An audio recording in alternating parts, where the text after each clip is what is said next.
Most of the time when a resume first comes to me for help, this is kind of what it tends to look like.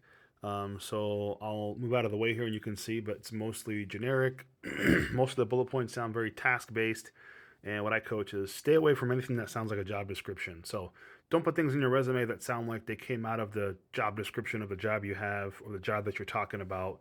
You don't want like job responsibilities and duties listed. Okay. So if you take a look here, we've got you can read through these. You can pause if you want to, but they sound very job description-y, right? These sounds like things you would find in the job posting for the job that this person was doing before they even applied to it.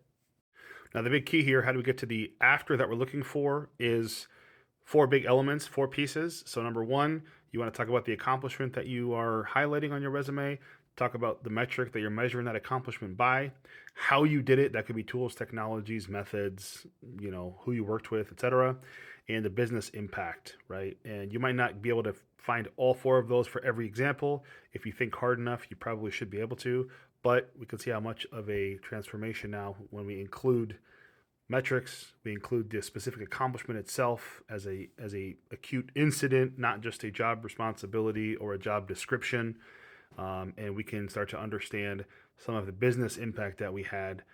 So this is kind of the after. So go ahead and you can go back and forth, look at the before and after. But looks a lot better. It's going to get a lot more attention. It really tells a story of somebody who actually did the work, contributed, accomplished something. That accomplishment is measured, and the business impact is much better understood. So the real big impact that I can't overemphasize enough, and probably the biggest thing I see that's a problem on resumes is, don't list responsibilities, don't list duties, don't list generic tasks. What somebody in the role would be responsible for, maintained this, if you could put, was responsible for in front of your bullet point, get it off your resume, right? These should be specific incidents, specific projects, specific accomplishments, specific things you did that stand out when you were in the role, not the job duties and responsibilities and descriptions of the role that you were in that are generic and would apply to anybody who was in that role.